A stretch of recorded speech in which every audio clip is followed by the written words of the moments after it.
Bonjour, dans cette vidéo, nous allons déterminer par le calcul si deux droites sont parallèles ou pas. Alors, dans la vidéo précédente, nous avions fait la même chose. Les rapports étaient égaux, donc on avait conclu que les droites étaient parallèles. Vous devinez bien que cette fois-ci, dans cette vidéo-là, les rapports ne seront pas égaux et les droites ne seront pas parallèles. Alors, nous avons l'énoncé, soit deux droites AB et CD séquentes en I.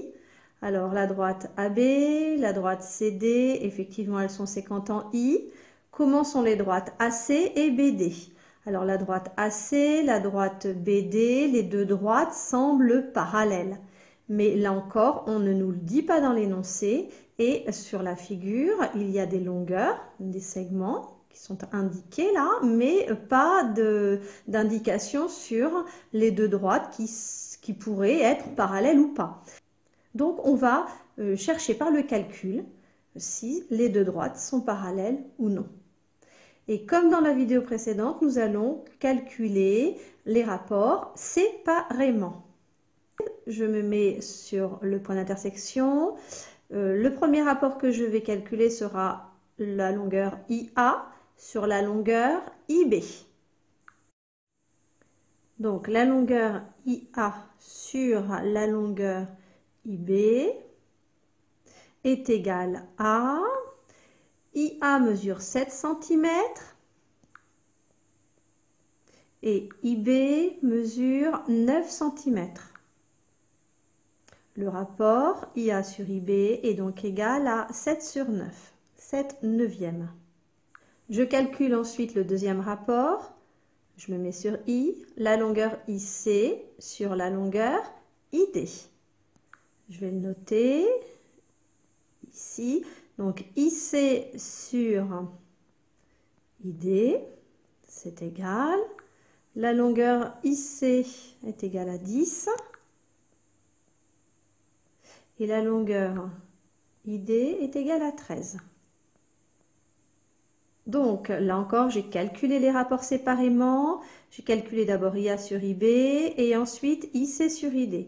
Je vais comparer ces deux rapports. S'ils sont égaux, les droites seront parallèles. S'ils sont différents, les droites ne seront pas parallèles. Eh bien, comme je l'ai fait déjà dans la vidéo précédente, il y a deux façons de comparer ces rapports. Je peux tout de suite regarder la valeur de 7 neuvièmes. Le premier rapport 7 neuvièmes est égal à environ à 0,778.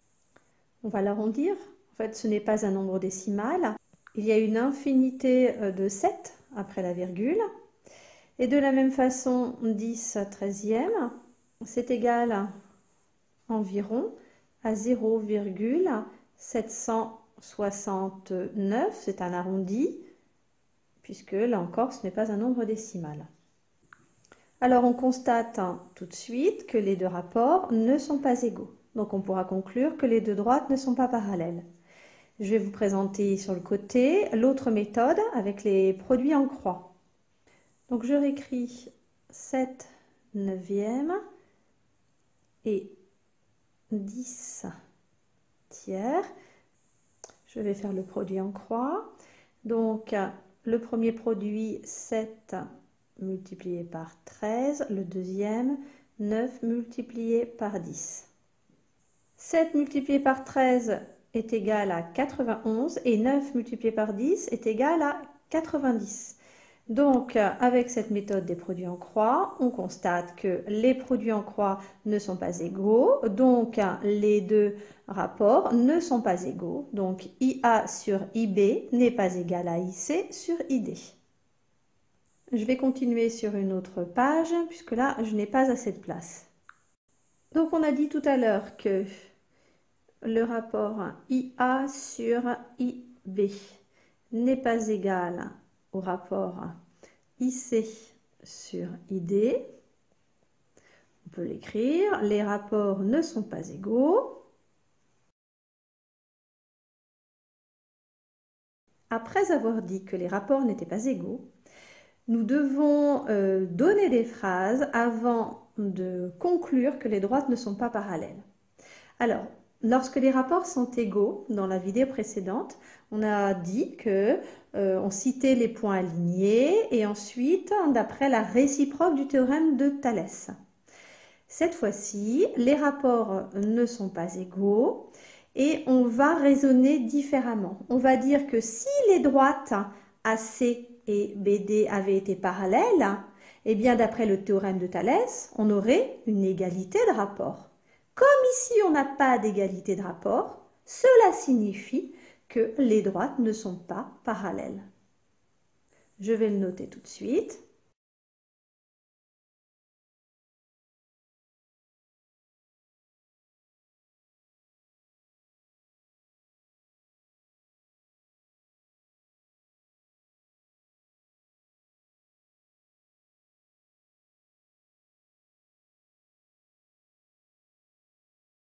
Donc voilà tout ce qu'il faut écrire. Les rapports ne sont pas égaux. Si les droites étaient parallèles, d'après le théorème de Thalès et pas la réciproque, on aurait une égalité de rapport. Comme ce n'est pas le cas ici, les droites ne sont pas parallèles.